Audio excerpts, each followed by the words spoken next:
Rajasthan board परीक्षा 2024 साथियों कक्षा 10वीं के लिए बोर्ड की ओर से सभी मॉडल पेपर जारी कर दिए हैं। तो यहाँ पे इस पेपर में हम 10वीं का जो गणित का पेपर है वो यहाँ पे सॉल्यूशन के साथ देखने वाले हैं। तो चलिए स्टार्ट करते हैं पूरा पेपर स्टार्ट करने से पहले आपसे रिक्वेस्ट रहेगी साथियों, चैनल पे आप नए हैं तो प्लीज़ चैनल को सब्सक्राइब कर लेना, ताकि इसके अलावा भी जितने भी पेपर है वो सभी आपको सॉल्यूशन के साथ मिल जाएंगे। बाकी इनकी पीडीएफ फाइल अगर आपको लेनी है तो आपको हमारा ऐप है वो मिल जाएगा, जो कि एजुकेशन लाइन के नाम से ही है, जो हमारा चैनल है सेम उसी नाम से आपको वो मिल जाएगा। लेकिन जो ऐप है दोस्तों हमारा 15 या 16 जनवरी को है वो लॉन्च किया जाएगा। ठीक है, उसके बाद आपको वहाँ पे सभी चीज़ें व्यवस्थित रूप में मिल जाएगी जो आप डाउनलोड कर सकते हैं। नोट्स फाइल हो गया, साथ ही साथ टेस्ट सीरीज हो गई, वो भी सब आपको वहाँ पे मिल जाएगी। तो चलिए फिलहाल अपन यहाँ पे स्टार्ट करते हैं पहले क्वेश्चन से, और जो बोर्ड की द्वारा जारी किया गया पेपर है उनके आंसर फटाफट हम देख लेते हैं। पहला क्वेश्चन है, संख्याएं आपको दी गई है 96 और 404, इसका महत्तम समापत्य है वो क्या होगा? तो इसका सही आंसर हमारा ऑप्शन नंबर डी होगा, ऑप्शन नंबर 4। नेक्स्ट देखिए, नेक्स्ट है, यदि बहुपद आपको दिया गया है एक्स स्क्वायर माइनस 2x -15 के शून्यक ए और बी है, तो इस ए और बी का जो मान है वो क्या होगा? तो यहाँ पे इसका जो सही आंसर है वो ऑप्शन नंबर बी हो जाएगा हमारा, -15।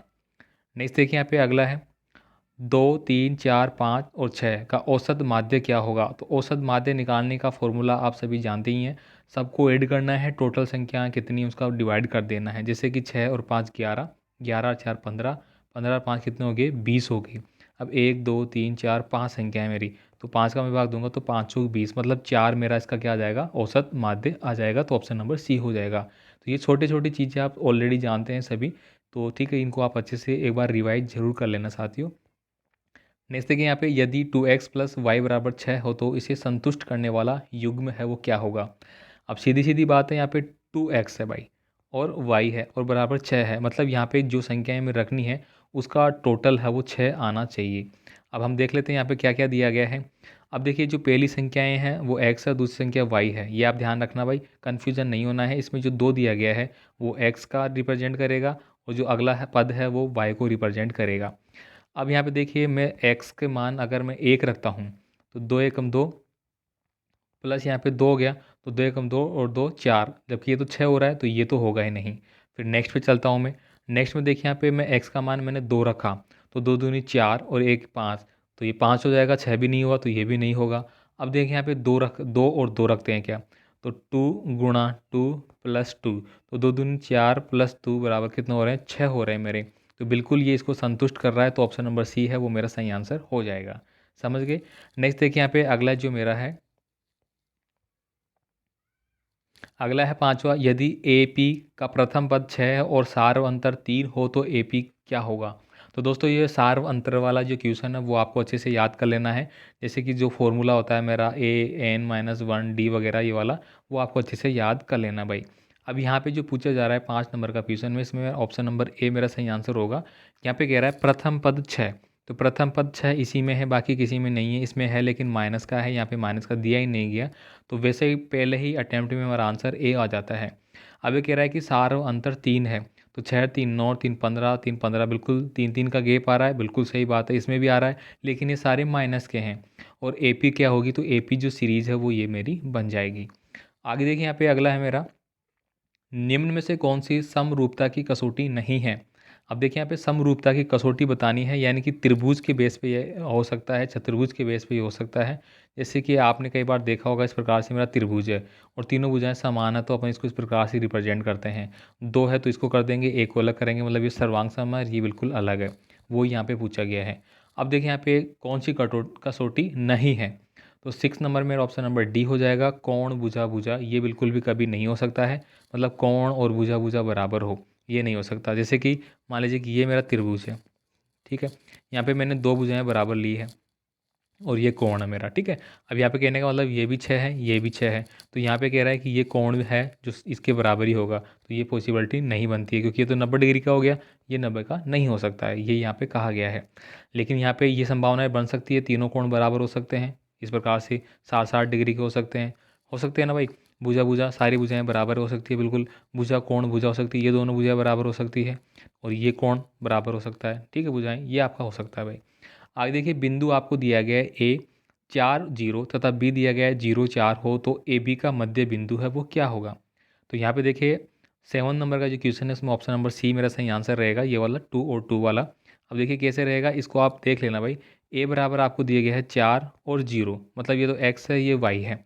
फिर यहाँ पे आपको दिया गया है 0 और 4, इसके मध्य बिंदु पूछे गए हैं, तो हम इस पर चल सकते हैं इसको, यानी कि एक्स वाई, ठीक है। एक्स मेरा 4 दिया गया है तो 1 2 3 4, ठीक है, यहाँ पे मेरा 4 आ गया। और वाई मेरा 0 है, यहीं पे है। दूसरे में मेरा क्या है, एक्स 0 है और वाई 4 है, 1 2 3 4, ये हो गया भाई। अब यहाँ पे कह रहा है कि मध्य बिंदु, तो मध्य बिंदु हमेशा इसके दो दो बच गए मेरे। अगर मैं इसको मिलान करता हूँ इस प्रकार से, ठीक है, तो यहाँ पे ये जो मिलान हो रहा है इसके मध्य बिंदु दो बनेंगे, दो इधर और दो इधर, ठीक है। नेक्स्ट देखिए यहाँ पे अगला ये तो आपको दिया गया है ए बी सी में कोण बी समकोण है तथा कोस ए बराबर 3/5 हो तो साइन ए का मान आपको ज्ञात करना है। तो 8 नंबर का जो क्वेश्चन है इसमें ऑप्शन नंबर बी है वो मेरा सही आंसर हो जाएगा, कौन सा, 4/5। अब सीधी सीधी बात है, यहाँ पे आपको बस मान पूछा गया है साइन थीटा का, वो आपको बता देना है। कैसे, यहाँ पे त्रिभुज दिया गया आपको, ये त्रिभुज बना लिया जिसमें बी कोण समकोण है। अब देखिए बी कोण समकोण बोला है तो हमें समकोण त्रिभुज बनाना होगा, मतलब ये तो समकोण है 90 डिग्री, तो ये तो ए हो गया, ये बी हो गया और ये सी हो गया। अब यहाँ पे कह रहा है कि कोस ए बराबर 3/5 है। अब कोस थीटा क्या होता है भाई, आपको लंब आधार कर्ण ये आपको याद करना होगा, ठीक है। जैसे कि मान लीजिए इसको तो अपन बोलते हैं आधार, इसको बोलते हैं अपन लंब, इसको बोलते हैं अपन कर्ण, ठीक है, ये हिंदी मीडियम के लिए बता रहा हूँ। तो यहाँ पे दोस्तों इस प्रकार से आपको याद करना है। अब कोस थीटा में देखिए क्या होता है, यहाँ पे दिया गया है 3/5, क्या दिया गया भाई, 3/5। तो यहाँ पे देखिए ये तो आपका 3 हो गया, ये आपका 5 हो गया, कर्ण तो 5 हो गया, सीधी सी बात है। एक 3 हो गया, एक 4 हो गया। अब इसका आपको साइन थीटा में बताना है तो ये क्या हो जाएगा मेरा 4/5, क्योंकि कोस थीटा में अगर आपने आधार लिया है तो साइन थीटा में आप लंब लेंगे, उसमें लंब लिया है तो ये आपको वो लेना है, सीधे सीधा आपको याद कर लेना है, बस वो कुछ नहीं है। आगे देखिए यहाँ पे नेक्स्ट है मेरा, किसी मीनार की छाया उसकी ऊंचाई के बराबर हो तो सूर्य का उन्नयन कोण है वो क्या होगा। देखिए यहाँ पे 9 नंबर का क्वेश्चन है, इसमें ऑप्शन नंबर सी हो जाता है, वैसे तो मेरा 45 डिग्री। ये क्या कह रहा है, किसी मीनार की छाया, देखिए ये मीनार हमने बना दी है। अब कह रहा है कि इसकी छाया उसकी ऊंचाई के बराबर है, इसकी ऊंचाई इतनी है यहाँ से, इसकी छाया भी यहाँ तक आ रही है मेरी, तो ये इस प्रकार से कोण बन गया। अब ये मेरा मान लीजिए कि 10 है, तो ये भी मेरा क्या है 10 है, ठीक है, ये यहाँ पे कहा जा रहा है। तो सूर्य का उन्नयन कोण पूछा है, तो ये उन्नयन कोण हमेशा कितने डिग्री का बनता है इस कंडीशन में, 45 डिग्री का, ठीक है, ये आपको याद रखना है। क्यों बनेगा, देखिए भाई ये 90 डिग्री का हो गया, त्रिभुज का तीनों कोण कितने होता है 180 डिग्री का, ये 90 का हो गया, तो ये 45 और ये 45, 45 45 90 90 90 180 हो गया ना। तो इसलिए थोड़ा सा दिमाग लगा के आप कर लेना, क्योंकि ये दोनों अगर बराबर बोली गई है तो ये भी यहाँ तक आएगी और वो इसके बराबर आ रही है, तो ये 90 डिग्री का कोण बना रही है। नेक्स्ट हम बात करेंगे यहाँ पे वर्ग अंतराल 10 और 25 का वर्ग चिन्ह है वो क्या होगा भाई। यहाँ पे 10 नंबर में ऑप्शन नंबर सी होगा, ये पर्सन ऑलरेडी रिपीट हो चुका है, एक पेपर में ऑलरेडी पहले ही बताया गया था, 17.5 मेरा सही आंसर रहेगा इन दोनों का वर्ग चिन्ह, ठीक है। अब देखिए यहाँ पे किसी वृत्त के व्यास के सिरों पर खींची गई स्पर्श रेखाएं आपस में होती है। तो यहाँ पे देखिए 11 नंबर का क्वेश्चन है, इसमें हमारा क्या हो जाएगा, देखिए क्या कह रहा है कि वृत्त के व्यास, ये हमने वृत्त बना लिया, ठीक है, किसी वृत्त के व्यास, ये हमारा व्यास हो जाता है इसका, ठीक है, इसके सिरों पर खींची गई स्पर्श रेखा है, इसके सिरे क्या है, एक सिरा ये रहा, एक सिरा ये रहा, इसका एक सिरा ये रहा, एक सिरा ये रहा। अब मैं क्या करूँगा, एक तो मैंने इधर खींची कोई और एक मैंने इधर खींची, तो ये मेरी क्या है आपस में समांतर है, मतलब ये रेल की पटरी बन गई भाई। और रेल की पटरी हमेशा क्या होती है, समानांतर होती है, समांतर बोलते हैं सॉरी, समांतर होती है। तो यहाँ पे ऑप्शन नंबर मेरा बी है वो सही आंसर होगा। अच्छा से समझा दिया है मैंने किस प्रकार से करना है, ये आप थोड़ा ध्यान रखना भाई। ये जीवा हो गई, इसका एक सिरा ये हो गया, एक सिरा हो गया, यहाँ पे मैं इस पर रेखाएं खींच रहा हूँ तो वो हमेशा समांतर ही चलेगी, ठीक है।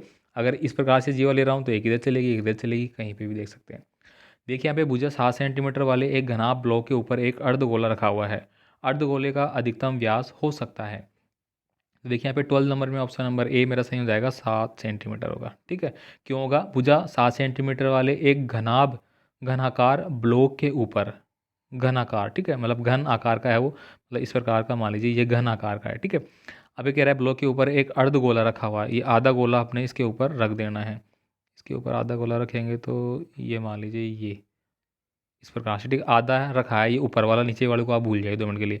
अर्धगोले का अधिकतम व्यास क्या होगा, तो दोस्तों ये क्या बोला है 7 सेंटीमीटर वाली। अब इसकी जो पहले ही घन है, तो घन की तो 4 भुजाएं बराबर होगी, तो ऑलरेडी ये हमने कह दिया कि ये 7 है, तो ये इसका क्या बन गया, व्यास बना नहीं बना, तो ये भी 7 ही रहेगा भाई, ये भी 7 है, ये भी 7 है, ये भी 7 है, ये यहाँ पे बोला गया है। तो बस थोड़ा सा दिमाग लगाने की ज़रूरत है, आराम से इसका आंसर आ जाएगा।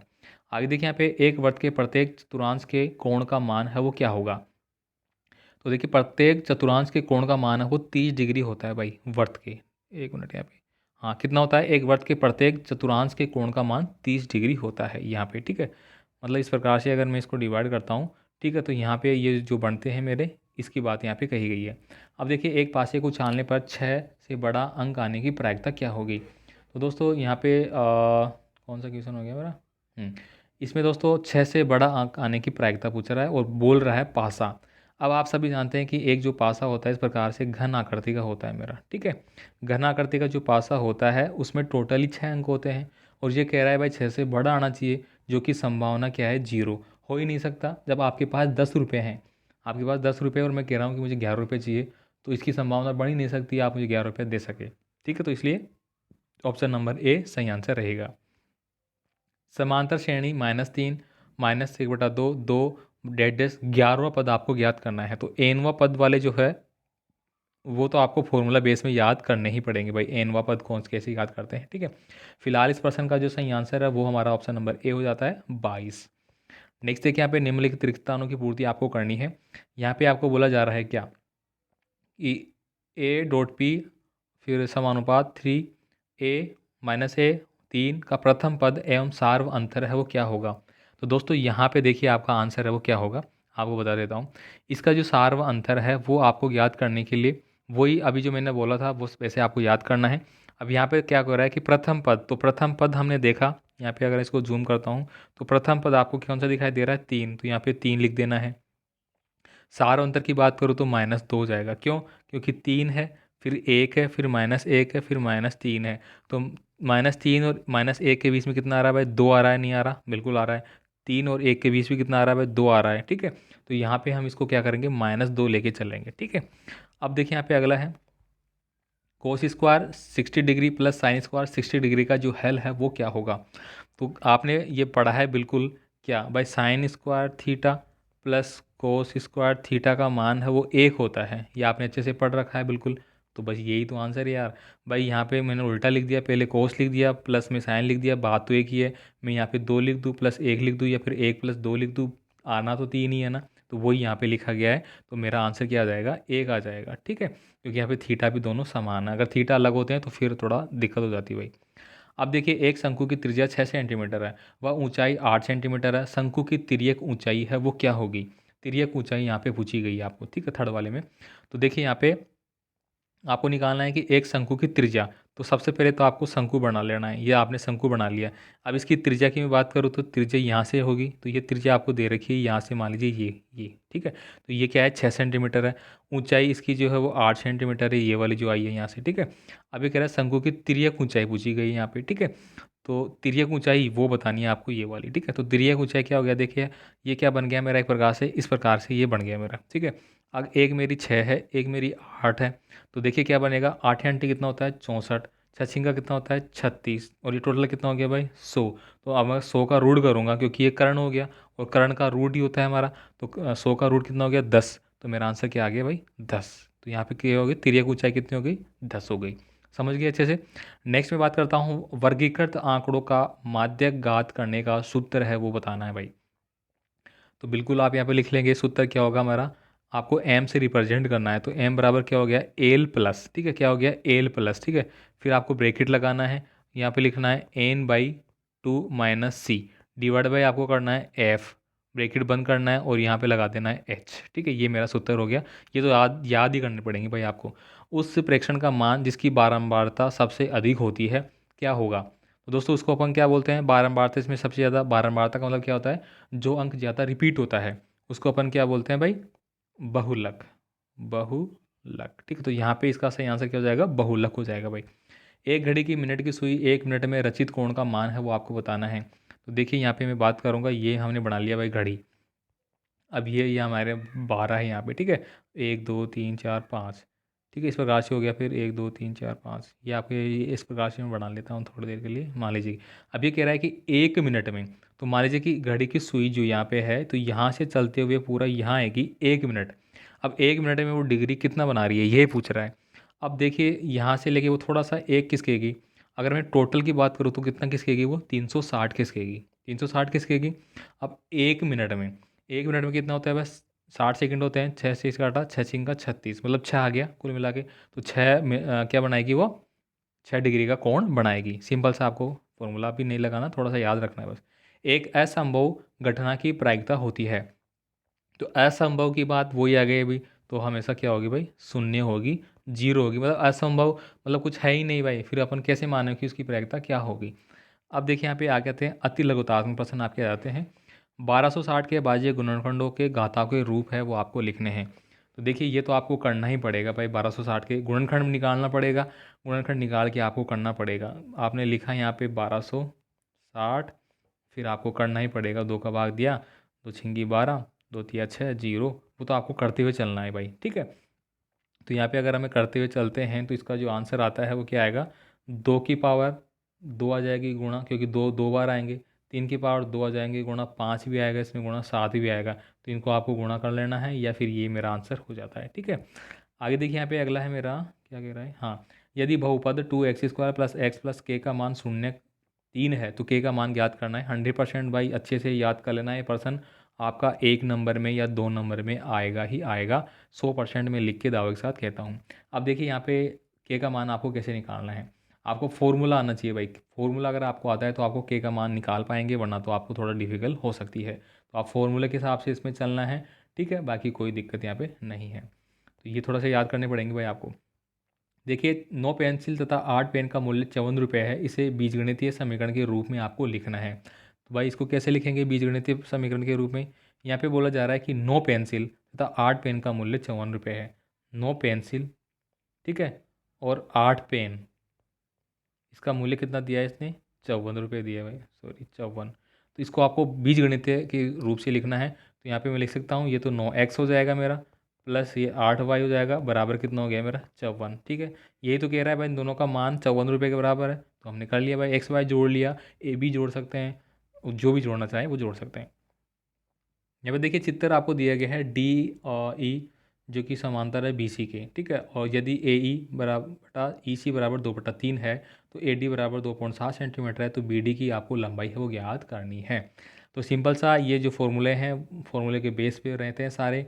ये कह रहा है कि यहाँ पे डी ई, ये डी ई और बी सी दोनों समांतर दी गई है, ए और ई।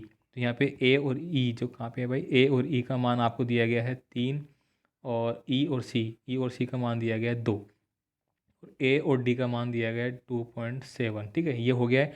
बस आपको क्या करना है, ये तो इसके बटे में आ जाएगा, और इसके बटे में जो है वो एक्स रख जाएगा यहाँ पे। 3/2 मान लीजिए कि यहाँ पे इस प्रकार से हो गया मेरा, ठीक है, 3/2, ठीक है। 3/2 मैंने लिखा यहाँ पे, और बराबर मैंने क्या लिखा, 2.7 बटे में, यहाँ पे ये बी डी मेरे को पता नहीं तो मैंने इसको बी डी लिख लिया। इस प्रकार से आपको लिखना है, बटे के रूप में चलते हैं। अब इसको मैंने इससे गुणा करना है, 27 गुना कितना हो गया 54, और ये 3 बी डी रह गया। तो मैं बता देता हूँ, 3 BD बराबर 54 का मतलब क्या हो गया, 5.4, ये हो गया। अब देखिए यहाँ पे 3 का इसमें भाग देना है मेरे को, तो 3 का भाग देंगे, इसको डॉट में डॉट हटा दो, यहाँ पे जीरो लगा लो। तो इसमें दिया मैंने तो कितना हो गया, 19 19 29 29 57, नहीं 19 से तो नहीं जा रहा है भाई, 18, 18 या 54 होता है मेरा 18। तो मैंने डॉट वापस लगाए तो 1.8 मेरा आंसर आ गया, ठीक है। बस ऐसा आपको करना है भाई। यहाँ पे देखिए बिंदु आपको दिए गए पी 3 और 4 की एक्स अक्ष से दूरी क्या होगी। तो एक्स अक्ष से दूरी आपको निकालने के लिए वही यहाँ पे ये लगाना पड़ेगा। ये तो हो गया मेरा एक्स अक्ष, ये हो गया मेरा वाई अक्ष, ठीक है। अब यहाँ पे क्या कह रहा है, 3 और 4, ठीक है। तो 3 और 4 कह रहे हैं यहाँ पे, ठीक है। तो ये तो मेरा x और ये मेरा y, तो x पे 3 कहाँ पे है, यहाँ पे 3, 4 कहाँ पे है, यहाँ पे है। तो इस प्रकार से ये बन गया मेरा, एक प्रकार से इसको मैंने मिलाया, तो ये तो मेरा 4 है, ये मेरा 3 है, और ये 0, ठीक है। ये हो गया। तो यहाँ पे ये पूछा है कि इसके x अक्ष से पीछे की दूरी कितनी है, तो ये आपको बढ़ाना था, ये हमने बढ़ा दिया। अब देखिए इसमें क्या करना है, तो 3 और 4 की x अक्ष से दूरी है वो 4 इकाई हो जाती है। कैसे, 3 और 4 ये जो दिया गया है ना, ये बस यही आपको फाइंड आउट करना था। तो यहाँ पे जो हाईएस्ट है ये वाली एक्स अक्ष से वाई की दूरी, तो ये भी 4 है, ये भी 4 है, तो ये भी 4 ही रहेगी ना भाई, क्योंकि यहाँ पे पूछ रहा है एक्स अक्ष से, तो एक्स अक्ष से ये 4 है। अगर वाई अक्ष से पूछता है यहाँ पे तो ये 3 होती भाई, ठीक है। बस यही है। नेक्स्ट देखिए यहाँ पे अगला जो क्वेश्चन है, 14 सेंटीमीटर त्रिज्या वाले गोले का संपूर्ण पृष्ठीय क्षेत्रफल है वो आपको ज्ञात करना है। तो तो यहाँ पे सीधी सीधी बात है, आपको क्या करना है, एक गोला बनाना है। मान लीजिए कि ये गोला हमने बना लिया भाई। अब यहाँ पे कह रहा है कि 14 सेंटीमीटर इसकी त्रिज्या है। ये लो 14 सेंटीमीटर त्रिज्या भी हमने बना लिया इसका। अब ये कह रहा है कि गोले का संपूर्ण पृष्ठीय क्षेत्रफल ज्ञात करना है। तो गोले का संपूर्ण पृष्ठीय क्षेत्रफल ज्ञात करने का सूत्र क्या होगा भाई? तो वो क्या हो जाएगा, 4 पाई r स्क्वायर। ये तो मेरा सूत्र हो गया, इसमें रख देना है। 4 ऐसे कैसे, पाई का मान 22/7 होता ही होता है, r का मान 14 है, तो 14 × 14, ये लो भाई। अब इसको काट लो, 7 से काटा, 7 दूनी 14 आ गया मेरा, ठीक है। अब गुणा करना है सीधा सीधा, तो गुणा करेंगे तो 14 दूना कितना होगा 28, और 22 दूना कितना होगा 44। तो 44 × 28 मेरा लास्ट में आ गया। इनको आपको गुणा करना है, तो गुणा करने के बाद जो मेरी संख्या आएगी उसको एक बार मैं गुणा करता हूँ। हाँ, इसको गुणा किया मैंने तो 24 और 64 मेरा आ गया। तो ये मेरा क्या हो गया, फाइनल आंसर हो गया। ये यहाँ पे पूछा गया है। फॉर्मूले आपको याद करना है, तो फॉर्मूला क्या था भाई, 4 पाई r स्क्वायर, ठीक है, पृष्ठीय क्षेत्रफल का। अलग से मैंने, अगर आपने वो ज्वाइन कर रखा होगा 10th क्लास के वाला ग्रुप, या फिर जो नीचे चैनल दिया गया है डिस्क्रिप्शन बॉक्स में, वो भी आप ज्वाइन कर लीजिए। वहाँ पे भी मैंने पूरे फॉर्मूले आपको दे रखे हैं। एक बेलन की ऊंचाई 11 सेंटीमीटर, उसका पृष्ठीय क्षेत्रफल 968 सेंटीमीटर है। तो बेलन के आधार की त्रिज्या आपको याद करनी है, वही यहाँ पे फॉर्मूला आपको रखना होगा। देखिए, ये आपको बेलन बनाना है। ये बेलन बना लिया भाई साहब, ये बेलन है मतलब एक प्रकार से, ठीक है। अब यहाँ इसकी ऊंचाई आपको 11 सेंटीमीटर दी गई है, बोल रहा है यहाँ पे उसका पृष्ठीय क्षेत्रफल 968 दिया गया है। अब पृष्ठीय क्षेत्रफल का फॉर्मूला क्या होता है, 2 पाई r h, ये होता है, ठीक है, किसका, बेलन का। और यहाँ पे दोस्तों बेलन का h लगता है क्योंकि इसमें हाइट होती है, ठीक है। ये हो गया, इसके बराबर आपको दिया गया है भाई 968, ठीक है। अब इसमें रख देना है आपको मान, बस ये आपको रखना है। चलिए मैं बता देता हूँ। आपने लिखा यहाँ पे 2 पाई r h बराबर 968, हाँ 968 आपने लिखा। 2 का 2, 22 का मान, पाई का मान 22/7, आर आपको दिया ही गया है, ठीक है। आर तो से आपसे पूछा है कि त्रिज्या ज्ञात करनी है आपको, तो आर तो ऐसे कैसे रहेगा, एच आपको दिया गया है 11, बराबर आपको 968 आपका लिखा गया है। बस इसको आपको हल करना है। अब हल आप आराम से कर सकते हैं। 11 से कट रहा है क्या, 11 8 88, 11 9 99, 88 हो गया। 88 के ऊपर देखिए कितना गया, 2 और 6 8 हो गया। हाँ, 11 से कट रहा है, 11 8 88, फिर 8 बच गया मेरा, ठीक है। 8 के से 88 के बाद 89 90, 2 और 6 8 8 8, फिर 11 से 88 चला गया, 8वां चला गया, ये बराबर में आ गया, ठीक है। अब 22 से फिर कट जाएगा, 22 से 22, 22 चौक 88, 4 बार कट गया। फिर 2 से काटा तो फिर 2 बार कट गया। इस प्रकार से कट गया मेरा, ठीक है। तो इस प्रकार से लास्ट में ये आया, तो ये 7 और 2 बच गया, तो ये क्रॉस गुणा होगा तो कितना आ गया, 14 आ गया मेरा। तो 14 मेरा क्या हो गया भाई, इसकी त्रिज्या आ गई। बस आपको फॉर्मूले याद करना पड़ेंगे भाई, कुछ नहीं समझा सकता आपको अगर फॉर्मूले नहीं आता है तो। अब देखिए त्रिज्या आपको दी गई है यहाँ पे 14 सेंटीमीटर, और एक वृत्त का चाप के अंदर 60 डिग्री का कोण है, आंतरिक करता है, तो चाप की लंबाई आपको बतानी पड़ेगी। तो ये आपको याद करना है। अब देखिए यहाँ पे थोड़े बड़े प्रश्न हो जाते हैं, जो कि थोड़ा डिफिकल्ट रहेगा समझाने में, क्योंकि वीडियो भी बहुत लंबा हो जाएगा और आप देखेंगे भी नहीं, मुझे पता है। तो यहाँ पे देखिए सेक्शन बी, सिद्ध कीजिए कि √2 एक परमेय संख्या, अपरिमेय संख्या है। तो परमेय संख्या और अपरिमेय संख्याएं जो है, ये परिमेय संख्या और परिमेय संख्या का क्वेश्चन भी आता है आपका, ठीक है। यानी कि दोस्तों जिस संख्या का हल सही निकलता हो, मतलब मान लीजिए कि यहाँ पे मैं 4 और रूट दिया होता, तो इसका आंसर क्या आता है 2, मतलब ये क्या हो गया आपकी परिमेय संख्या, ठीक है। अब यहाँ पे √2 दे दिया गया, इसका मतलब इसका मान साफ सुथरा नहीं आएगा, टुकड़ों में आएगा, पॉइंटों में आएगा, तो ये मेरी क्या हो गई, अपरिमेय संख्या हो गई। ये तो मैंने बेसिक बताया, बाकी इनको सिद्ध करना पड़ेगा कि ये परिमेय संख्या है नहीं, तो ये तो आपको कॉपी में करना होगा, करके देखना पड़ेगा। यहाँ पे मैं थोड़ा समझा नहीं पाऊंगा आपको। बाकी जो प्रश्न है बड़े वाले, वो आप अपने हिसाब से देख लेना साथियों। तो यहाँ पे छोटे प्रश्नों को मैंने मोस्टली समझाने की कोशिश की है। तो इसी प्रकार का पेपर है वो आपका बोर्ड एग्जाम में रहने वाला है। आप इनको कर लेना, बारंबारता बटन वगैरह हो गया, या आप बना के देख लेना भाई साथियों। मिलते हैं अगले वीडियो में अगले पेपर के साथ। तो आपसे रिक्वेस्ट है चैनल को सब्सक्राइब कर लेना, और वीडियो को लाइक शेयर कर देना अच्छा लगे तो, वरना मत करना भाई। और बाकी जो पेपर है, ठीक है, वो आपको सॉल्यूशन के साथ पूरा मिल जाएगा हमारे ऐप पे। ऐप के लिए आपको 5-10 दिन और वेट करना पड़ेगा, ठीक है। मिलते हैं अगले वीडियो में, धन्यवाद।